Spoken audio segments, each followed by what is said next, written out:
بسم اللہ الرحمن الرحیم الحمد للہ وکفا وسلام علی عباده الذین اصطفى اما بعد فاعوذ باللہ من الشیطان الرجیم بسم اللہ الرحمن الرحیم والنجم اذا هوى ما ضل صاحبكم وما غوى وما ينطق عن الهوى ان هو الا وحی یوحى علمه شدید القوى ذو مرة فاستوى وهو بالأفق الأعلى ثم دنا فتدلى فكان قاب قوسين أو أدنى فأوحى إلى عبده ما أوحى ما كذب الفؤاد ما رأى أفتمارونه على ما يرى ولقد رآه نزلة أخرى عند سدرة المنتهى عندها جنة المأوى إذ يغشى السدرة ما يغشى ما زاغ البصر وما طغى لقد رأى من آيات ربه الكبرى صدق اللہ العظیم۔ میرے بھائیوں، کل کی سیرت النبی کے عنوان سے ہماری جو مجلس منعقد ہوئی تھی، اس کے اندر آپ علیہ السلام کے محتم بالشان معجزہ یعنی واقعہ معراج کو بیان کیا گیا تھا، اور آپ کے سامنے یہ بات ذکر کی گئی تھی کہ واقعہ معراج کے اندر دو اسفار ہیں۔ پہلا سفر براق سواری کے ذریعے بیت الحرام سے بیت المقدس تک کا ہے، جس کو قرآن کی اصطلاح میں اسراء کہا گیا، جس کا اجمالاً تذکرہ سورہ بنی اسرائیل 15ویں پارے کی پہلی آیت میں بیان کیا گیا ہے۔ اور واقعہ معراج کے سفر کا دوسرا حصہ، جس کو اصل معراج کہا جاتا ہے، وہ بیت المقدس سے شروع ہو کر عرش عظیم تک کا ہے۔ اور جب آپ علیہ السلام نے بیت المقدس میں تمام انبیاء کی ارواح کی امامت فرمائی، اس کے بعد حضرت جبرائیل علیہ السلام آپ کو لے کر باہر تشریف لائے، تو براق جو آپ کی سواری تھی وہ وہی بندھی رہی۔ پھر آسمان سے ایک سیڑھی لائی گئی جو جنت کی زمرد کی موتیوں کی سیڑھی تھی، اس پر آپ علیہ السلام چڑھے، اور آپ کے ساتھ حضرت جبرائیل علیہ السلام بھی تھے، اور حضرت جبرائیل آپ علیہ السلام کو لے کر آسمانوں کی طرف چلے اور پہلے آسمان پر پہنچے۔ جیسے ہی حضرت جبرائیل آپ علیہ السلام کو پہلے آسمان پر لے کر پہنچے ہیں، تو آسمان کا دروازہ کھٹکھٹایا تو اندر سے آواز آئی کہ کون ہے؟ تو جبرائیل علیہ السلام نے فرمایا کہ میں جبرائیل ہوں۔ دروازہ کھولا گیا تو فرشتے نے کہا کہ آپ کے ساتھ یہ کون ہے؟ تو جبرائیل نے جواب دیا کہ یہ خاتم الانبیاء ہے۔ پھر اس داروغہ نے، جو فرشتہ تھا، اس نے سوال کیا کہ کیا ان کے بلاوے کا پیغام دیا گیا تھا؟ تو حضرت جبرائیل نے فرمایا کہ ہاں، ان کے بلاوے کا پیغام تھا اور آسمانوں پر آنے کی ان کو دعوت دی گئی تھی۔ چنانچہ دروازہ کھولا گیا، تو دروازہ کھولتے ہی آپ علیہ السلام نے کیا دیکھا کہ حضرت آدم علی نبینا علیہ السلام تشریف فرمائے۔ پہلے آسمان پر تمام انسانوں کے ابا اور جد امجد حضرت آدم علیہ السلام اول البشر سے ملاقات ہوئی، تو آپ نے حضرت آدم علیہ السلام کو سلام کیا۔ حضرت آدم نے جواب دیا اور آپ کو بشارت دی۔ اس کے بعد آپ علیہ السلام نے ایک عجیب منظر دیکھا کہ حضرت آدم علیہ السلام دائیں طرف دیکھتے ہیں تو بہت ساری صورتیں ان کے سامنے نظر آتی ہیں، اور ان کو دیکھ کر وہ مسکراتے ہیں۔ پھر بائیں جانب اپنے منہ کو گھماتے ہیں تو بائیں طرف بھی بہت ساری صورتیں ان کو نظر آتی ہیں، اور ان کو دیکھ کر وہ رو پڑتے ہیں۔ تو آپ علیہ السلام نے حضرت جبرائیل سے دریافت کیا کہ یہ کیا ماجرا ہے؟ تو حضرت جبرائیل علیہ السلام نے بتلایا کہ دائیں جانب اصحاب الیمین اور جنتی ہیں، تو جد امجد اپنے جنتی اولاد کو دیکھ کر خوش ہوتے ہیں اور مسکراتے ہیں، اور بائیں طرف اصحاب الشمال یعنی جہنمی اولاد ہیں، جن کو دیکھ کر ابا جان حضرت آدم اندر سے کڑتے ہیں اور اللہ کے سامنے گویا کہ حاضر ہو کر اور اللہ کی طرف متوجہ ہو کر آنکھوں سے آنسو بہاتے ہیں۔ اس طرح سے پہلے آسمان پر حضرت آدم علیہ السلام سے ملاقات ہوئی۔ اس کے بعد حضرت جبرائیل علیہ السلام آپ صلی اللہ علیہ وسلم کو لے کر دوسرے آسمان پر پہنچے تو معمول کے مطابق دوسرے آسمان کا دروازہ کھٹکھٹایا گیا۔ اندر سے سوال کیا، فرشتے نے، حضرت جبرائیل نے جواب دیا کہ میں جبرائیل ہوں۔ بتایا کہ آپ کے ساتھ کون ہے؟ حضرت جبرائیل نے فرمایا کہ میرے ساتھ انبیاء کے سردار ہیں، خاتم الانبیاء حضرت محمد صلی اللہ علیہ وسلم ہے۔ فرشتے نے سوال کیا کہ کیا ان کو بلایا گیا ہے؟ تو حضرت جبرائیل علیہ السلام نے ہاں میں جواب دیا۔ دروازہ کھولا گیا، آپ دوسرے آسمان میں تشریف لے گئے۔ جیسے ہی آپ دوسرے آسمان میں تشریف لے گئے تو وہاں پر آپ کی ملاقات حضرت یحییٰ اور حضرت عیسیٰ علیہ السلام سے ہوئی، جو آپس میں بات چیت اور مذاکرہ کر رہے تھے۔ دونوں سے ملاقات ہوئی، سلام کیا، سلام کا جواب دیا گیا اور کچھ کلام ہوا۔ اس کے بعد آپ علیہ السلام تیسرے آسمان کی طرف روانہ ہوئے۔ حضرت جبرائیل علیہ السلام آپ کو لے کر تیسرے آسمان پر پہنچے تو پچھلے دو آسمانوں کے معمول کے مطابق وہاں پر بھی سوال و جواب ہوئے۔ بہرحال دروازہ کھولا گیا تو تیسرے آسمان پر پہنچتے ہی حضرت یوسف علیہ السلام سے ملاقات ہوئی۔ حضرت یوسف علیہ السلام سے سلام و جواب ہوا، کچھ کلام ہوا۔ اس وقت آپ علیہ السلام نے حضرت یوسف کے حسن کو دیکھا اور بعد میں آپ نے زمین پر پہنچنے کے بعد بیان فرمایا کہ پوری دنیا کے حسن کا آدھا حصہ حضرت یوسف کو عطا کیا ہوا ہے۔ اس وقت آپ علیہ السلام نے حضرت یوسف کے حسن کو دیکھا تھا۔ پھر وہاں سے روانہ ہوئے، چوتھے آسمان پر پہنچے، معمول کے مطابق سوال و جواب ہوا۔ اس کے بعد چوتھے آسمان کا دروازہ کھلا، آپ اندر تشریف لے گئے تو وہاں پر حضرت ادریس علیہ السلام سے ملاقات ہوئی۔ پھر ان سے بھی کچھ کلام ہوا۔ اس کے بعد آپ پانچویں آسمان پر تشریف لے گئے تو پانچویں آسمان پر حضرت ہارون سے ملاقات ہوئی، جو حضرت موسیٰ علیہ السلام کے حقیقی بھائی تھے، اور حضرت موسیٰ علیہ السلام نے ان کو نبی بننے، ان کو اپنے کام میں معاون بنائے جانے کی اللہ تعالیٰ سے درخواست کی تھی، کہ جس درخواست کو اللہ تعالیٰ نے قبول کیا تھا اور حضرت ہارون کو نبی بنا کر حضرت موسیٰ کا معاون بنایا تھا، اور دونوں بھائی مل کر فرعون کے دربار میں پہنچے تھے اور دعوت الی الحق کو بلند کیا تھا۔ تو پانچویں آسمان پر حضرت ہارون سے ملاقات ہوئی، ان سے کچھ کلام ہوئی، سلام و جواب ہوا۔ اس کے بعد معمول کے مطابق آپ اوپر چڑھے تو چھٹے آسمان پر پہنچے۔ حضرت جبرائیل علیہ السلام نے چھٹے آسمان کا دروازہ کھٹکھٹایا۔ اندر سے داروغہ نے، فرشتے نے پوچھا کون؟ جواب دیا جبرائیل۔ آپ کے ساتھ کون ہے؟ میرے ساتھ سید المرسلین حضرت محمد صلی اللہ علیہ وسلم ہے۔ کیا ان کو آسمانوں پر بلانے کا پیغام دیا گیا تھا؟ حضرت جبرائیل علیہ السلام نے ہاں میں جواب دیا۔ اس کے بعد چھٹے آسمان کا دروازہ کھلا تو وہاں پر حضرت موسیٰ علیہ نبینا علیہ السلام کی ملاقات ہوئی اور ان سے سلام و کلام ہوا، کچھ مذاکرہ ہوا۔ اس کے بعد آپ آگے بڑھے ساتویں آسمان کی طرف۔ حضرت جبرائیل علیہ السلام آپ کے ساتھ تھے۔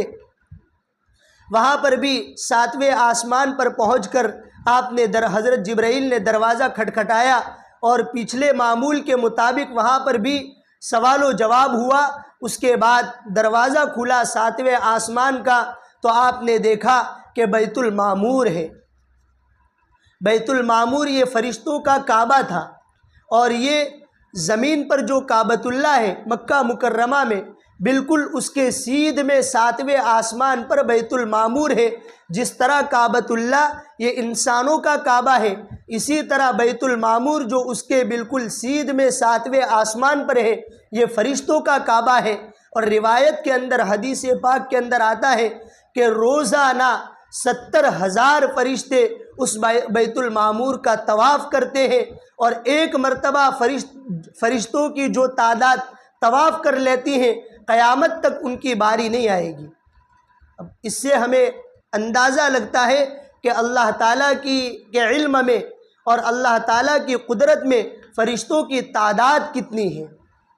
انسانوں سے کئی گنا بڑی ہوئی ہے کہ ایک مرتبہ 70,000 فرشتوں نے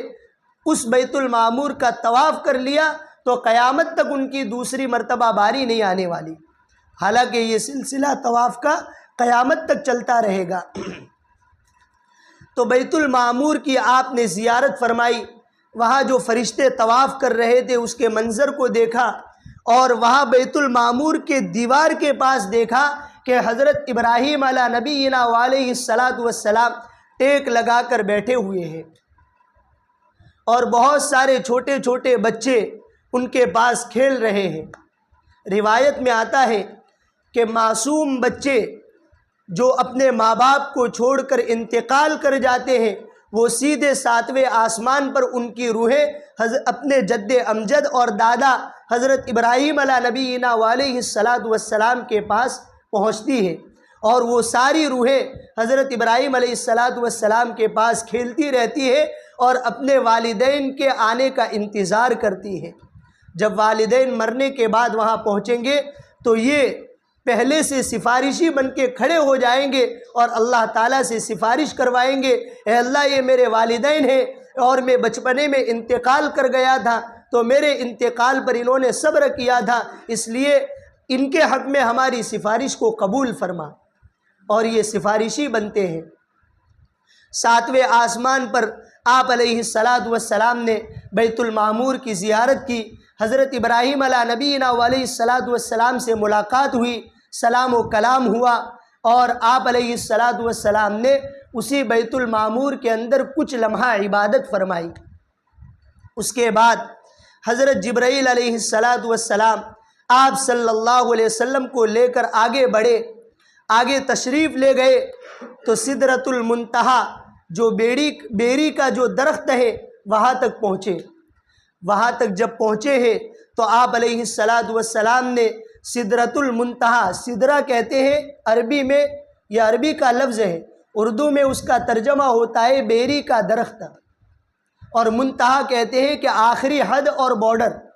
وہاں بارڈر ہے، اس کے بعد نہ کسی انسان کی رسائی ہے نہ کسی جنات اور فرشتے کی رسائی ہے۔ اس کے بعد اگر آگے بڑھنے کا کسی کو مقام و مرتبہ اور شرف عطا ہوا ہے تو صرف اور صرف سید الکائنات فخر رسول صلی اللہ علیہ وسلم کو وہ فخر حاصل ہوا ہے۔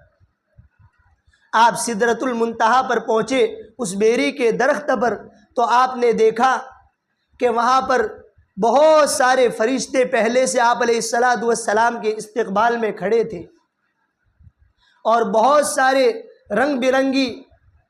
چھوٹے چھوٹے جو پروانے ہوتے ہیں وہ پہلے سے آپ علیہ السلام کے استقبال کے لیے اور آپ کا ویلکم کرنے کے لیے سدرۃ المنتہا اس بیری کے درخت کے آس پاس اڑ رہے تھے۔ اور بھی بہت سارے آپ نے خوشنما اور خوشکن مناظر وہاں پر دیکھے، اور سب سے بڑی چیز آپ نے سدرۃ المنتہا پر دیکھی کہ حضرت جبرائیل علیہ السلام کو اصلی حالت میں آپ علیہ السلام نے دیکھا، حضرت جبرائیل کو ان کی اصلی شکل میں دیکھا۔ روایتوں میں آتا ہے کہ آپ صلی اللہ علیہ وسلم نے حضرت جبرائیل کو اپنی پوری زندگی میں 2 مرتبہ اصلی حالت میں اور اصلی شکل میں دیکھا ہے۔ ایک پہلی مرتبہ کہ جب غار حرا میں وحی نازل ہوئی تھی، اس کے بعد 2.5 یا 3 سال تک وحی کا سلسلہ ختم ہو گیا تھا، اور اس وقت آپ علیہ السلام حضرت جبرائیل کے دیدار کے مشتاق تھے، حتیٰ کہ آپ کا دل حضرت جبرائیل کے دیدار کا اتنا اشتیاق رکھتا تھا کہ کبھی کبھی آپ دل کے اندر بالکل رنجیدہ ہو جاتے تھے اور پہاڑوں پر چڑھ کر اپنے آپ کو ہلاک کرنے کا فیصلہ فرماتے تھے کہ اچانک غیبی طور پر حضرت جبرائیل آپ کو آواز دیتے تھے اور حضرت جبرائیل کی آواز سے آپ کو تسلی ہوتی تھی، اطمینان قلب ہوتا تھا اور آپ واپس تشریف لاتے تھے۔ تو اسی فترت وحی کے زمانے میں 2.5 یا 3 سال کا عرصہ گزر گیا۔ اس کے بعد ایک مرتبہ آپ پہاڑ کے کسی گھاٹی سے اتر رہے تھے نیچے ڈھلان میں کہ اتنے میں آپ کو اوپر سے آواز دی گئی۔ آپ نے اپنی نگاہوں کو اونچا کیا تو کیا دیکھتے ہیں کہ حضرت جبرائیل علیہ السلام وَهُوَ بِالْأُفُقِ الْأَعْلَى، سورہ نجم میں اس کا تذکرہ ہے کہ آسمان کے کنارے پہ ایک عرش اور کرسی لگی ہوئی ہے، اس پر حضرت جبرائیل علیہ السلام اپنی اصلی حالت میں وہاں پر جلواگر ہے۔ یہ پہلا موقع تھا کہ آپ علیہ السلام نے حضرت جبرائیل کو اپنی اصلی حالت میں دیکھا، اور حضرت جبرائیل کو اصلی شکل میں دیکھ کر آپ خوش بھی ہوئے، لیکن آپ چونکہ حضرت جبرائیل ایک انوکھی مخلوق ہے جو انسان کی مخلوق سے اور انسان کے اعضاء سے ان کا تعلق نہیں ہے، لہٰذا جب انسانی نظریں اور انسانی نگاہ جب ایسی مخلوق کو دیکھے گی تو خوش بھی ہوگی اور دل کے اندر گھبراہٹ بھی محسوس ہوگی۔ یہ انسان کی فطرت کا تقاضا ہے۔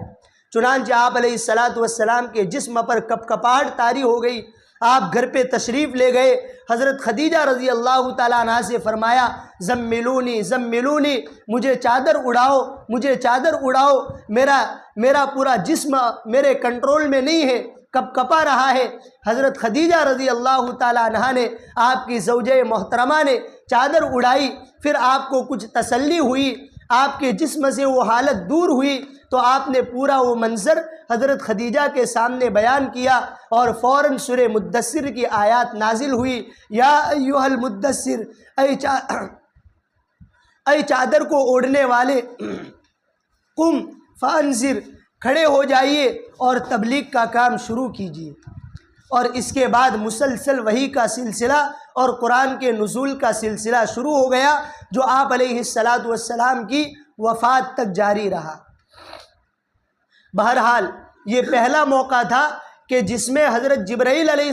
السلام کو آپ صلی اللہ علیہ وسلم نے ان کی اصلی حالت میں دیکھا تھا، اور دوسرا موقع کہ جس میں آپ صلی اللہ علیہ وسلم نے حضرت جبرائیل کو ان کی اصلی حالت میں دیکھا، یہی معراج کا موقع سدرۃ المنتہا کا موقع تھا۔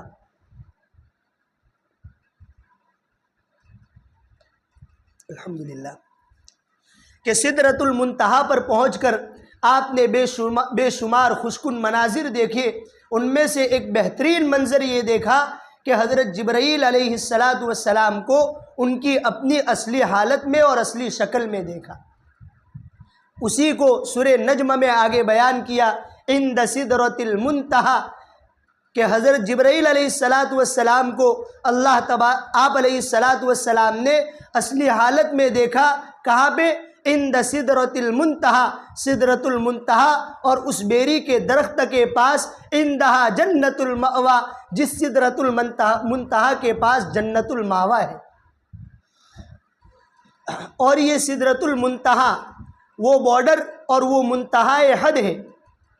کہ جہاں پر ہر چیز کی انتہا ہو جاتی ہے، یہاں تک کہ اللہ پاک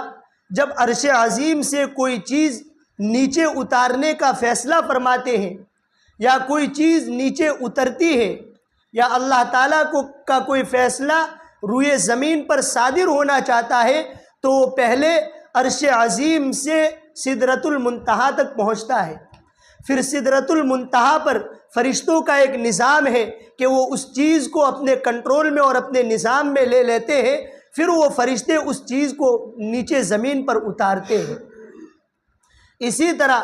جب بندوں کے اچھے اعمال یا بندوں کی وہ چیزیں جو اللہ کو پسند آتی ہیں، یا اور بھی کئی چیزیں جو آسمانوں پر جاتی ہیں اور اللہ تعالیٰ اس کو عرش عظیم تک بلند کرنا چاہتے ہیں، تو وہ چیز پہلے سدرۃ المنتہا تک پہنچتی ہے، پھر فرشتے اپنے اللہ تعالیٰ کے ایک نظام کے تحت اس کو عرش عظیم تک پہنچاتے ہیں۔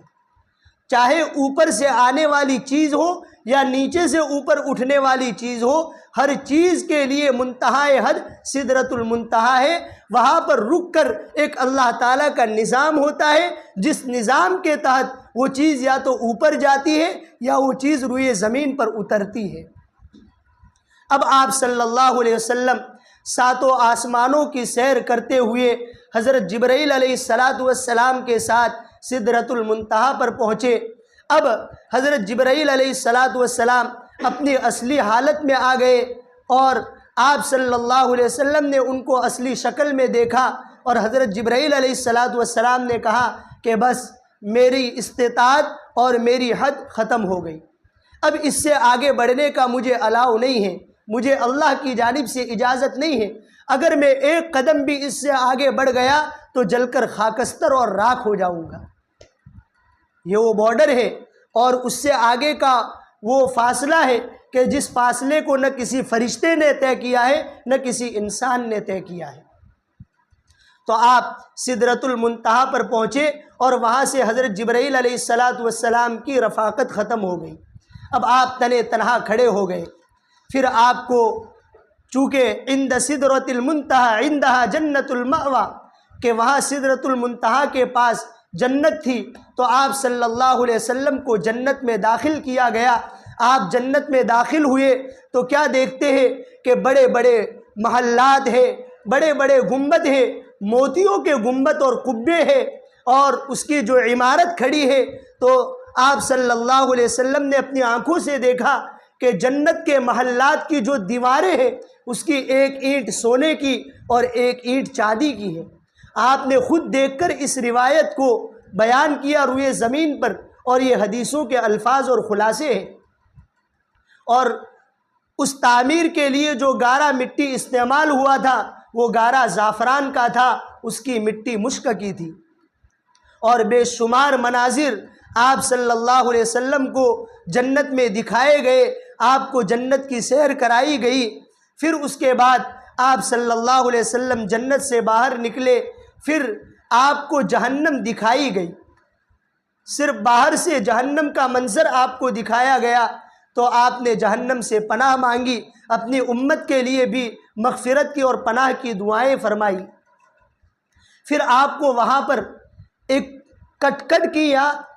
کچھ لکھنے کی آواز سنائی دی، جس کو صریف الاقلام کہتے ہیں۔ اس کو سمجھنے کے لیے ہمیں ذرا تھوڑا پیچھے جانا پڑے گا کہ پہلے زمانے میں آج ہم جس طرح کی پین اور قلم کا استعمال کرتے ہیں اس طرح کی پین اور قلم استعمال نہیں ہوتی تھی، بلکہ پہلے زمانے میں روشنائی الگ ہوتی تھی ڈبے میں، اور پین لکڑی کی پتلی لکڑی ہوتی تھی، اس کو آگے سے چھیل دیا جاتا تھا اور نوکدار بنا دیا جاتا تھا۔ پھر روشنائی کے ڈبے میں اس کو ڈبو کر پھر اس کو تختی پر یا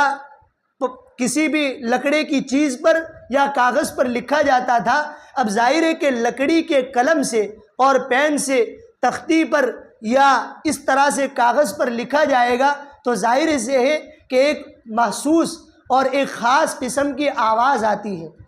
وہ آپ صلی اللہ علیہ وسلم کو آوازیں سنائی دی گئی۔ آپ نے دریافت کیا تو معلوم ہوا کہ یہاں پر گویا کہ ایک دفتر نامہ ہے کہ جہاں ساری مقدرات کو نوٹ کیا جا رہا ہے۔ آپ صلی اللہ علیہ وسلم نے، اللہ تبارک و تعالیٰ نے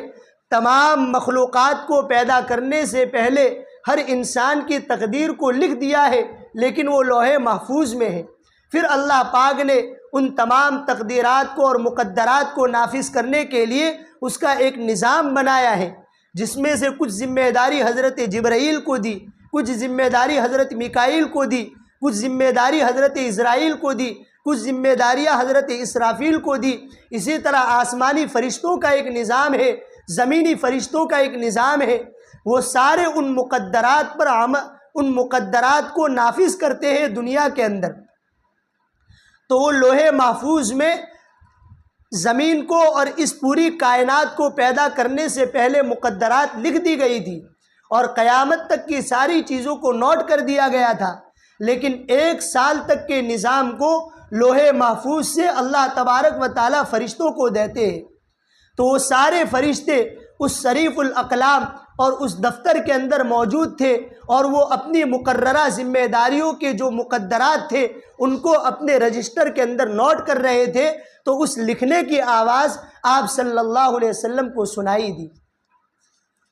پھر اس شریف الاقلام کی زیارت کرنے کے بعد اللہ تبارک و تعالیٰ نے ایک رفرف مسند بچھایا، یا ایک روایت کے مطابق رفرف نامی سواری بھیجی، جس کے راستے سے آپ صلی اللہ علیہ وسلم عرش عظیم تک پہنچے، اور بغیر کسی واسطے کے آپ صلی اللہ علیہ وسلم اللہ تعالیٰ کے روبرو کھڑے ہو گئے اور اللہ کے عرش عظیم کے سامنے سجدہ ریز ہو گئے۔ اب یہاں پر سب سے بڑا اہم مسئلہ یہ ہے کہ کیا آپ صلی اللہ علیہ وسلم نے اپنی انہی جسمانی آنکھوں کے ساتھ اللہ تعالیٰ کا دیدار فرمایا یا نہیں فرمایا؟ یہ بہت بڑا اختلافی مسئلہ ہے، اور دور صحابہ سے اس میں اختلاف آ رہا ہے۔ صحابہ کے زمانے ہی سے اس میں اختلاف تھا، چنانچہ حضرت عائشہ صدیقہ رضی اللہ تعالیٰ عنہ، حضرت عبداللہ ابن مسعود رضی اللہ تعالیٰ عنہ، خاص طور پہ یہ دونوں بڑے صحابہ اور حضرت عائشہ، اور ان کے علاوہ بہت بڑی ایک صحابہ کی تعداد ہے جو اس بات کی قائل ہے کہ آپ صلی اللہ علیہ وسلم نے اپنے ان جسمانی آنکھوں کے ساتھ اللہ تعالیٰ کا دیدار نہیں فرمایا،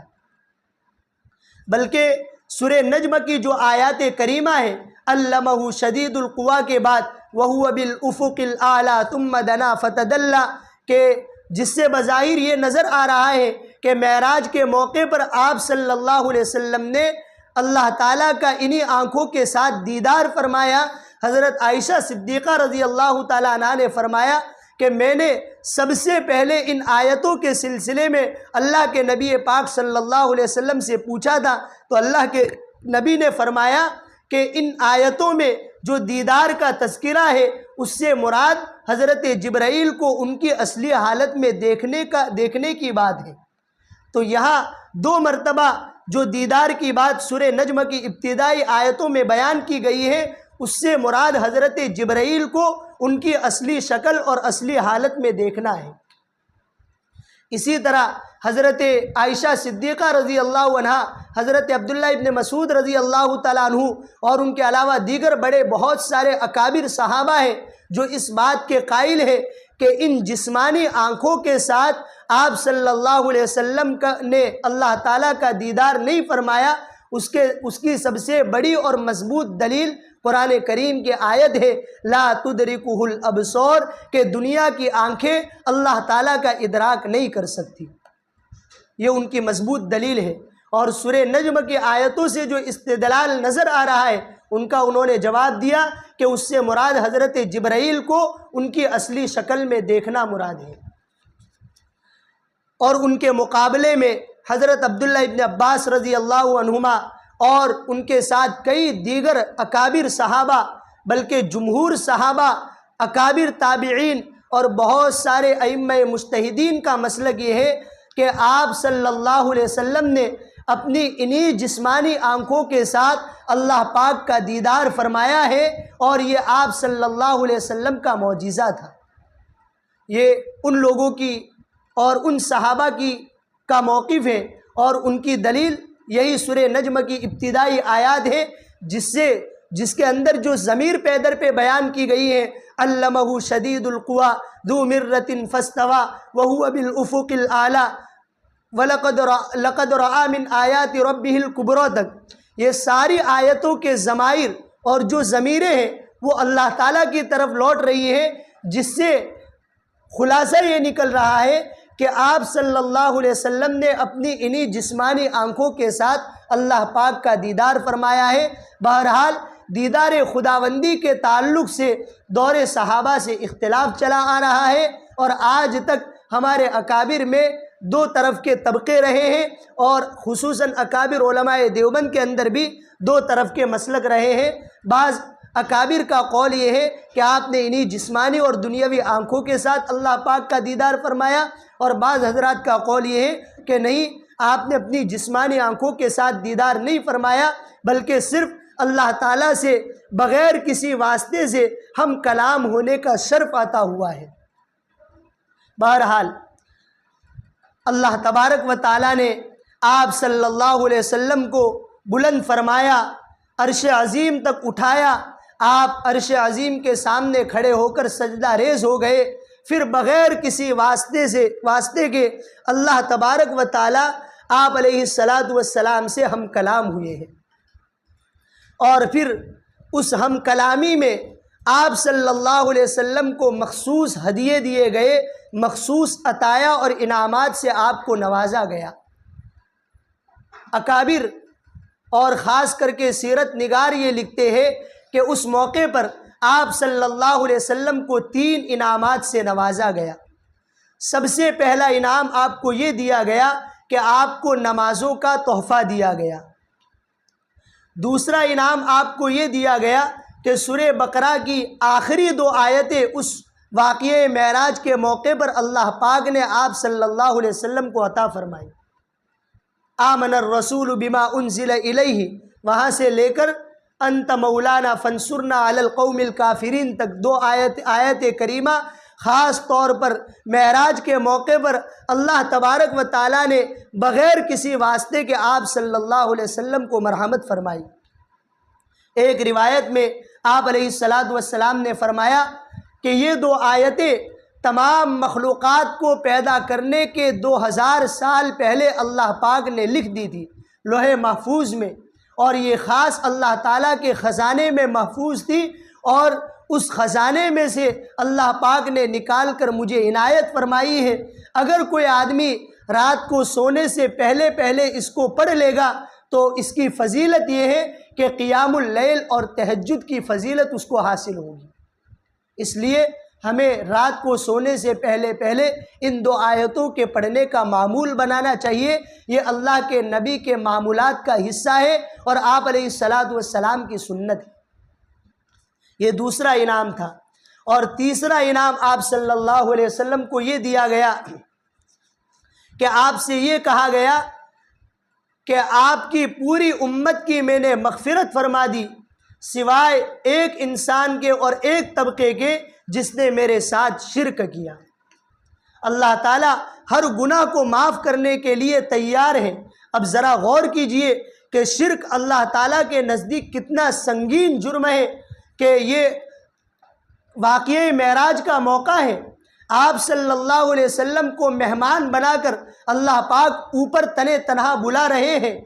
اور آپ اللہ تبارک و تعالیٰ میزبان ہیں۔ اب بتائیے ایسے موقع پر میزبان اپنے مہمان کی کیسی خاطر تواضع کرتا ہے، اس کی ہر خواہش کو پورا کرنے کے لیے مستعد اور تیار رہتا ہے، لیکن اس کے باوجود اللہ تبارک و تعالیٰ نے صاف طور سے آپ صلی اللہ علیہ وسلم کو یہ سنا دیا اور یہ بشارت سنائی کہ آپ کے ہر امتی کی میں نے مغفرت فرما دی جس کے دل کے اندر ذرہ برابر رائے کے دانے کے برابر ایمان ہوگا، سوائے اس انسان کے جس نے میرے ساتھ شرک کیا۔ اللہ پاک ہم سب کی حفاظت فرمائے موت تک۔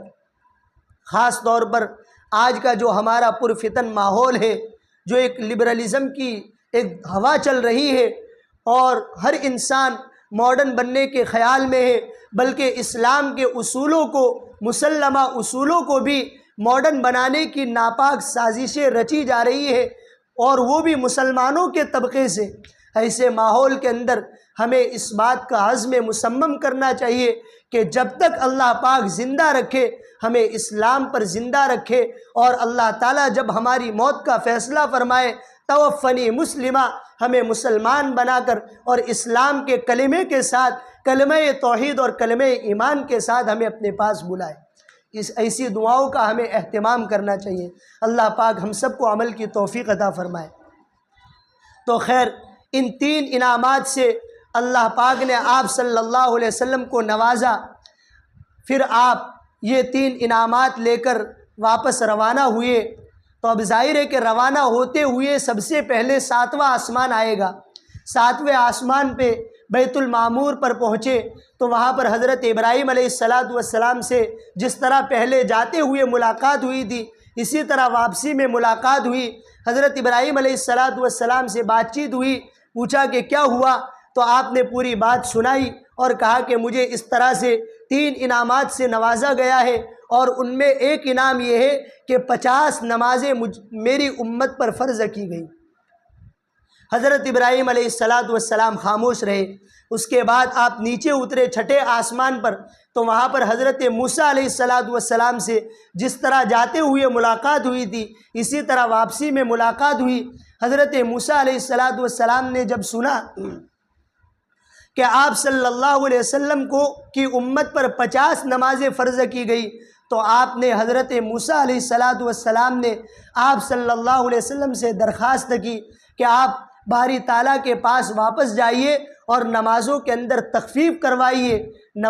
نمازوں کے اندر کچھ کمی کروائیے، کیونکہ میں بنی اسرائیل کو آزما چکا ہوں کہ وہ اللہ تعالیٰ کے احکام کو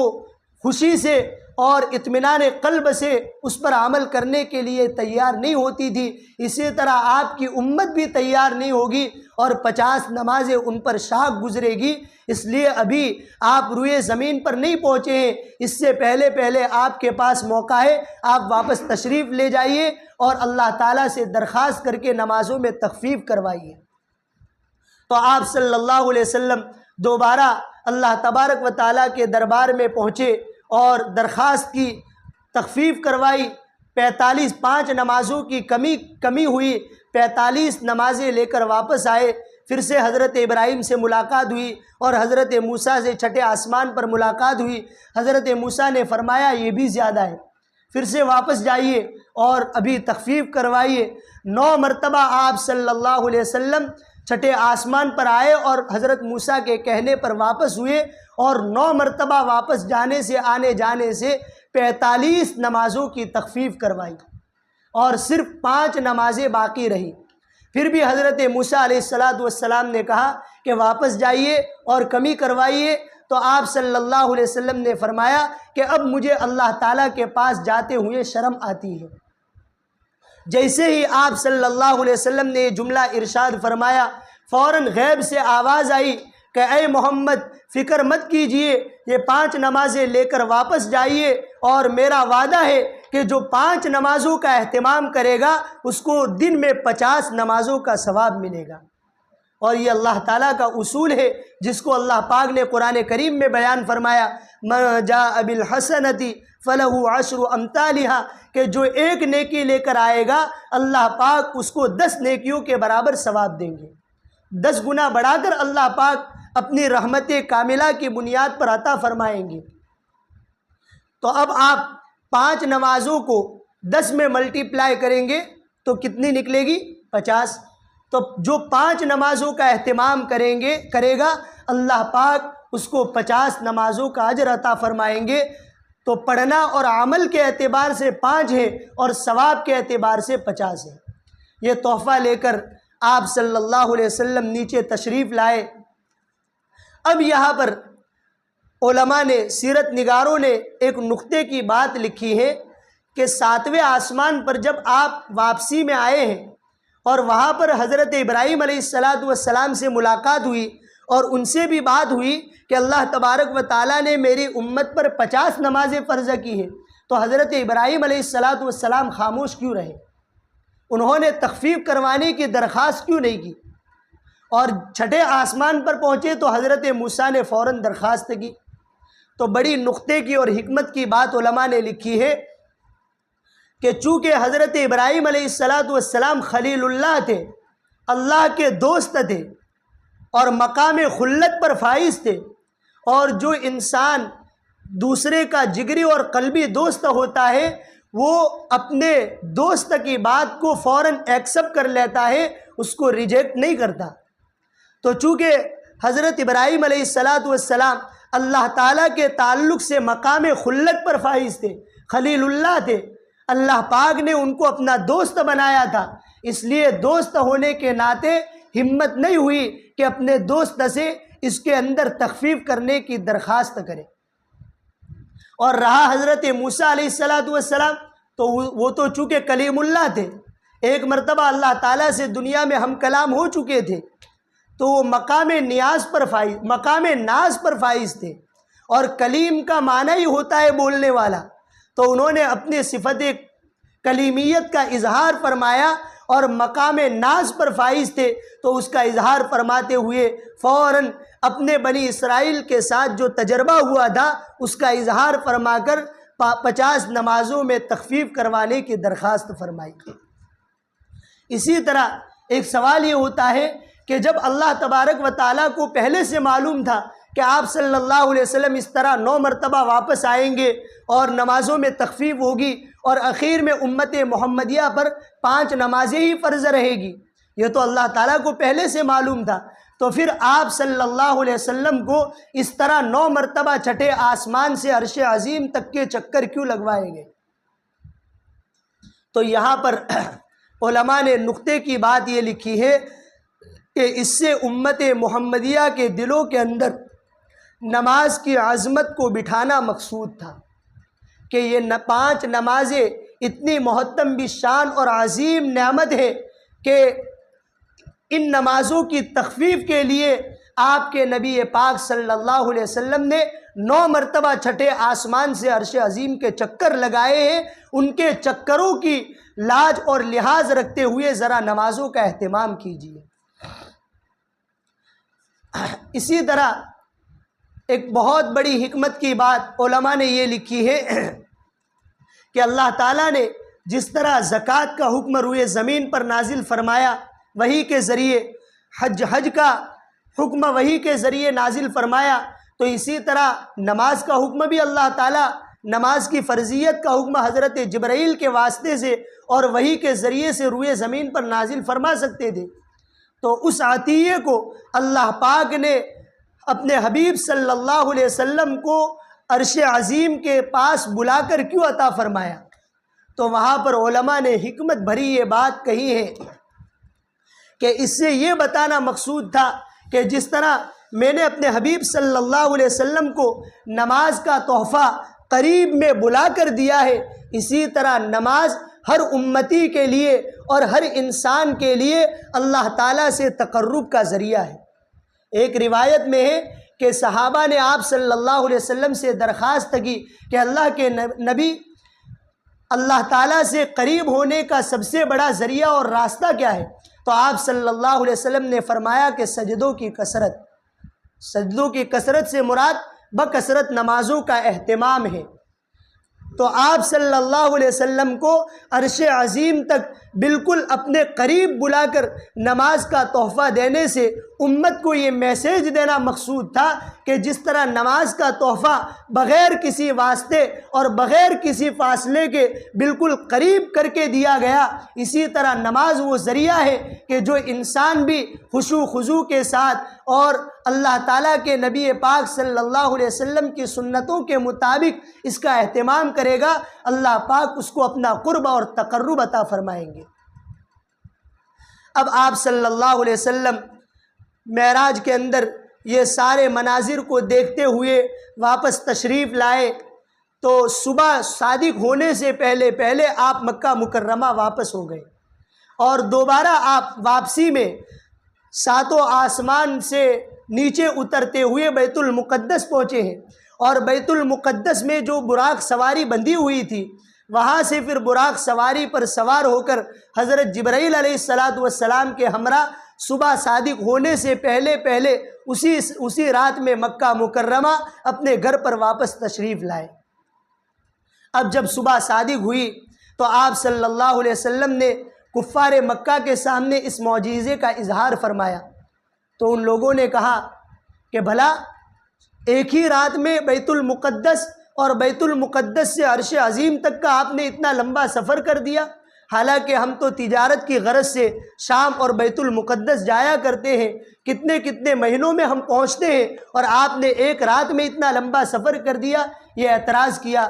اور انہوں نے کہا کہ حقیقی معنی میں آپ بیت المقدس اگر پہنچے ہو تو چونکہ وہ لوگ بیت المقدس کو دیکھے ہوئے تھے، تجارت کی غرض سے ان کا وہاں آنا جانا تھا، اس لیے انہوں نے بیت المقدس اور مسجد اقصیٰ کی کچھ علامات آپ سے پوچھی۔ تو وہاں پر دوسرا معجزہ ظاہر ہوا کہ اللہ پاک نے مکہ مکرمہ سے بیت المقدس مسجد اقصیٰ کے درمیان کے تمام فاصلوں کو ختم کر کے آپ صلی اللہ علیہ وسلم کے سامنے بیت المقدس کو ظاہر فرمایا، اور جو جو علامات یہ پوچھتے جا رہے تھے آپ صلی اللہ علیہ وسلم فوراً معجزے کے طور پر اس کو دیکھ کر ان کو جواب دے رہے تھے۔ پھر انہوں نے کہا کہ چلو بیت المقدس کے حوالے سے تو آپ نے نشانیاں بتا دی، ایک نشانی زمین کے تعلق سے بتائیے کہ آپ نے زمین میں کوئی چیز دیکھی ہو کہ جو علامت کے طور پر آپ پیش کر سکیں اور جس کو ہم قبول کریں۔ تو آپ صلی اللہ علیہ وسلم نے فرمایا کہ میں نے بیت المقدس کے پاس واپسی میں معراج سے واپس آتے ہوئے مکہ کے ایک تجارتی قافلے کو دیکھا، وہ شام سے مکہ واپس آ رہا تھا، اور اس قافلے میں خاکی رنگ کا اونٹ سب سے آگے تھا، اور اس کے دونوں جانبوں میں بوجھ تھا، بوجھ لدا ہوا تھا۔ وہ قافلہ 3 دن پورا ہونے سے پہلے، تیسرے دن کا سورج غروب ہونے سے پہلے مکہ مکرمہ واپس آ جائے گا۔ اب وہ لوگ انتظار میں لگ گئے کہ دیکھتے ہیں انہوں نے سفر کیا ہے یا نہیں کیا ہے، یا پھر ایک جادوگری کے طور پر اس کا اظہار فرما رہے ہیں۔ تو آپ صلی اللہ علیہ وسلم نے یہ علامت بتائی، تیسرا دن بدھ کا دن آتا تھا، اور آپ نے بدھ کا دن متعین طور پر بتلایا تھا، تو وہاں سورج غروب ہو گیا، غروب ہونے کے قریب ہو گیا، لیکن وہ قافلہ نظر نہیں آیا۔ تو آپ صلی اللہ علیہ وسلم بے چین ہوئے اور اللہ تعالیٰ کی جانب متوجہ ہوئے۔ اللہ پاک نے ایک تیسرا معجزہ فوری طور پر یہ ظاہر کیا کہ سورج کو ڈوبنے سے روک دیا، جس معجزوں کو حبس الشمس سے تعبیر کیا جاتا ہے۔ ایک ہے رد الشمس، یعنی ایک موقع پر حضرت علی رضی اللہ تعالیٰ عنہ کی عصر کی نماز قضا ہو گئی تھی، تو آپ صلی اللہ علیہ وسلم نے سورج کی طرف اشارہ کیا تھا، تو ڈوبتا ہوا سورج واپس آ گیا تھا، اور عصر کی نماز کا وقت دوبارہ واپس آیا۔ حضرت علی رضی اللہ تعالیٰ عنہ نے عصر کی نماز ادا فرمائی تھی۔ وہ ہے رد الشمس، سورج کو واپس لوٹانا، اور یہ حبس الشمس یعنی سورج کو ڈوبتے ہوئے روکنا۔ چنانچہ ابھی سورج رکا ہوا تھا، ڈوبا نہیں تھا، کہ وہ قافلہ مکہ مکرمہ میں رونما ہوا، اور اس کے آگے آگے وہ خاکی رنگ کا اونٹ تھا جس کے دونوں جانب بوجھ لدا ہوا تھا۔ انہوں نے اپنی آنکھوں سے یہ علامت دیکھی، اس کے باوجود یہ ماننے کے لیے تیار نہ ہوئے، بلکہ آپ کا مذاق اڑانے لگے، تالیاں پیٹنے لگے، اور ایک دوسرے کو ساحرانہ طور پر آپ صلی اللہ علیہ وسلم کو ساحر باور کرا کر گویا کہ اس واقعے کو ساحرانہ صورت دینے لگے۔ اور ان میں سے ایک آدمی یا کچھ لوگ حضرت ابوبکر صدیق رضی اللہ تعالیٰ عنہ کے پاس پہنچے اور ان پر طعن و تشنیع کرنے لگے کہ آپ تو اپنے خلیل اور اپنے دوست کی ہر بات کو مان لیتے ہو اور اس پر ایمان لے آئے ہو، وہ تو آج عجیب و غریب بات بیان کر رہا ہے کہ میں نے ایک ہی رات میں بیت المقدس کا سفر کیا اور وہاں پر تمام انبیاء کی امامت کروائی، اس کے بعد میں عرش عظیم تک پہنچا، اللہ تعالیٰ کا دیدار مجھے نصیب ہوا اور ان انعامات کو لے کر میں واپس آیا۔ بھلا ایک رات میں صبح صادق ہونے سے پہلے یہ سارا سفر کیسے ممکن ہے؟ تو حضرت ابوبکر صدیق رضی اللہ تعالیٰ عنہ نے فوراً جواباً ارشاد فرمایا کہ کیا حقیقی معنی میں میرے دوست نے یہ بات کہی ہے؟ اگر اس نے کہی ہے تو 100% صحیح کہا ہے،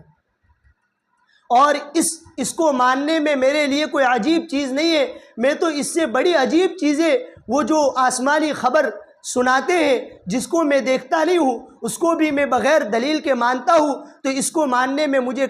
کہاں سے ہچکچاہٹ محسوس ہوگی؟ فوراً انہوں نے اس واقعے معراج کی تصدیق کی، اسی لیے اسی وقت ان کا لقب صدیق عطا ہوا، دربار رسالت سے ان کا لقب صدیق عطا ہوا، جس کا معنی ہے سب سے زیادہ سچا، زبان سے بھی سچا اور دل سے بھی سچا، اور صدق میں سب سے پہلے فوقیت لے جانے والا۔ یہ پورا واقعہ معراج ہے، اور پوری تفصیل اسراء اور معراج دونوں سفر ناموں کی آپ کے سامنے دونوں مجلسوں میں بیان کی گئی، اور یہ آپ صلی اللہ علیہ وسلم کا معجزہ تھا۔ اور واقعہ معراج کا ہر جز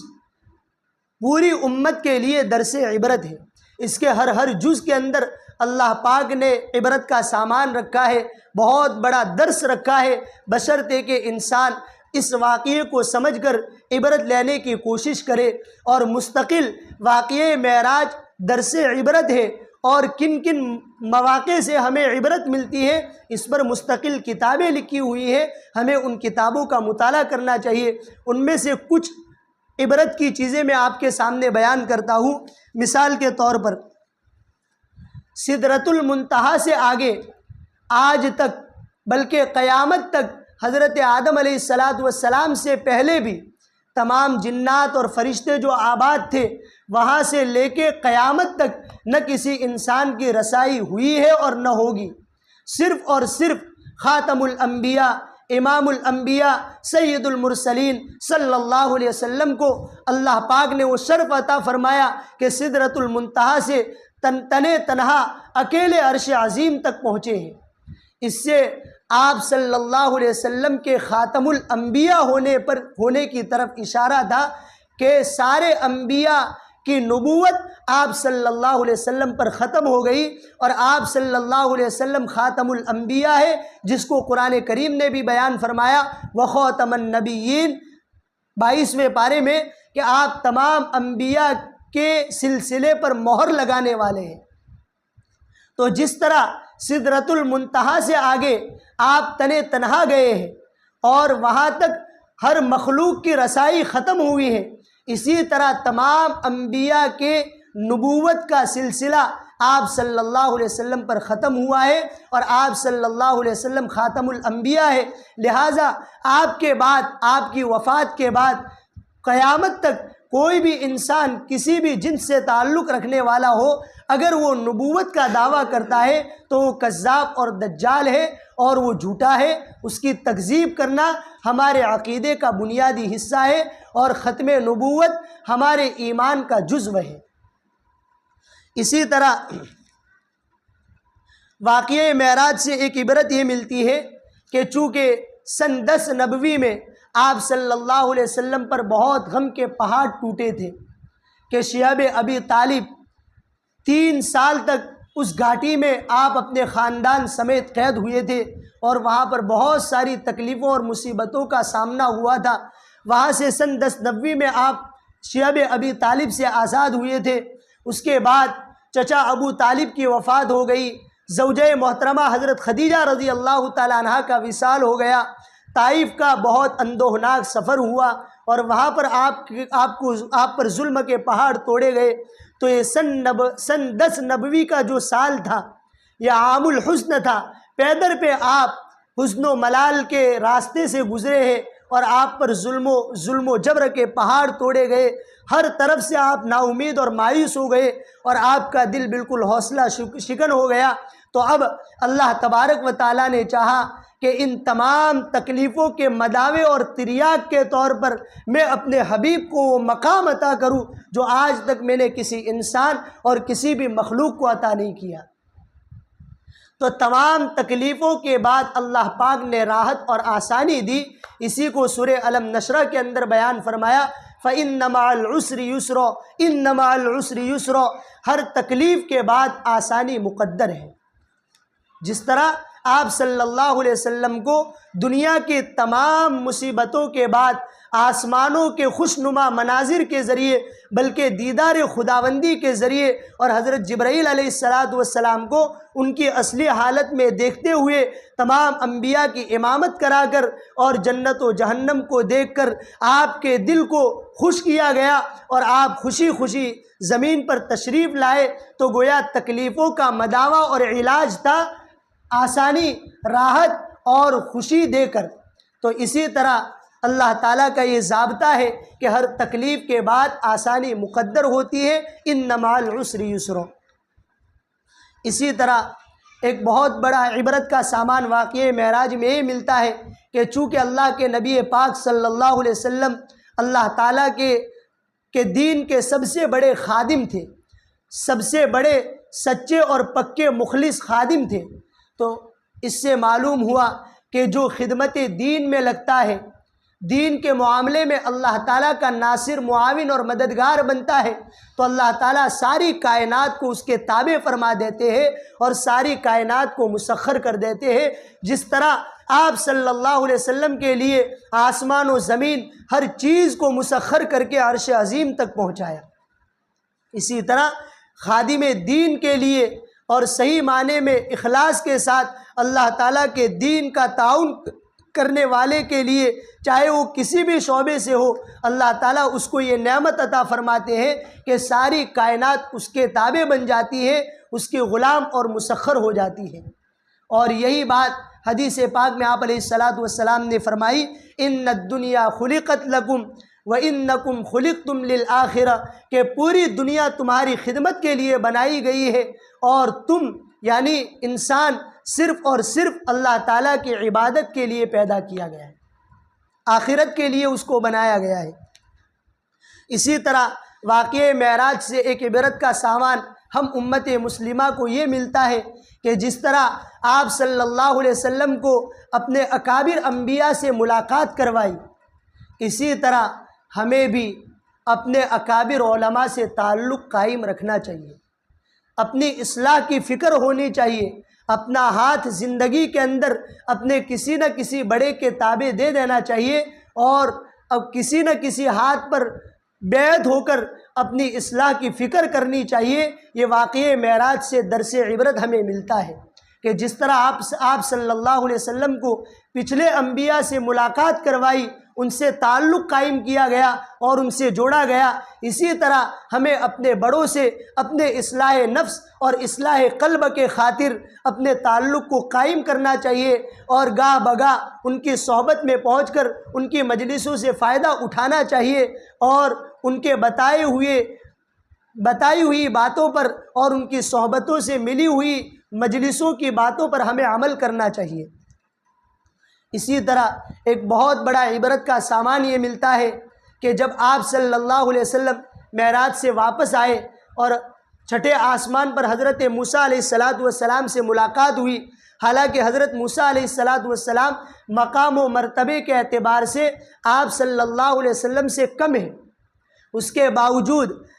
امت کے حق میں حضرت موسیٰ علیہ السلام نے آپ صلی اللہ علیہ وسلم کو جو مشورے دیے، آپ نے وہ مشورے قبول کیے اور نمازوں میں تخفیف کروائی۔ اس سے یہ ہمیں درس عبرت ملتا ہے کہ اپنے بڑوں کے مشوروں کو قبول کرنا چاہیے، چاہے دنیا کا معاملہ ہو یا دین کا معاملہ ہو۔ قرآن کا بھی یہی گویا کہ پیغام ہے، وشاورہم فی الامر، اپنے سارے امور اور سارے معاملات میں اپنے بڑوں سے مشورہ کیا کرو۔ اس لیے ہمیں دین کے معاملے میں اور دنیا کے معاملے میں اپنے بڑوں کے مشورے کے مطابق زندگی گزارنی چاہیے، اور اس کا سب سے بڑا فائدہ یہ ہوتا ہے کہ چاہے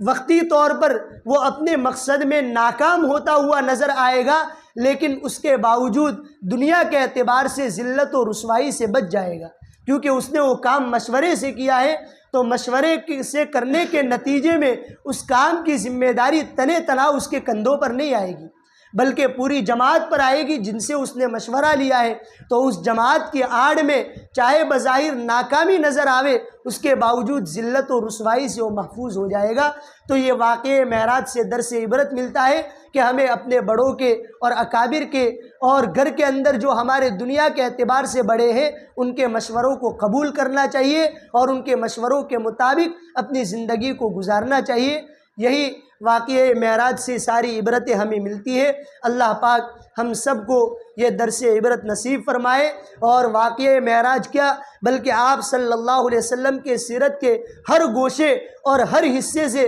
ہمیں سبق لینے کی توفیق عطا فرمائے۔ آمین۔ وآخر دعوانا ان الحمد للہ رب العالمین۔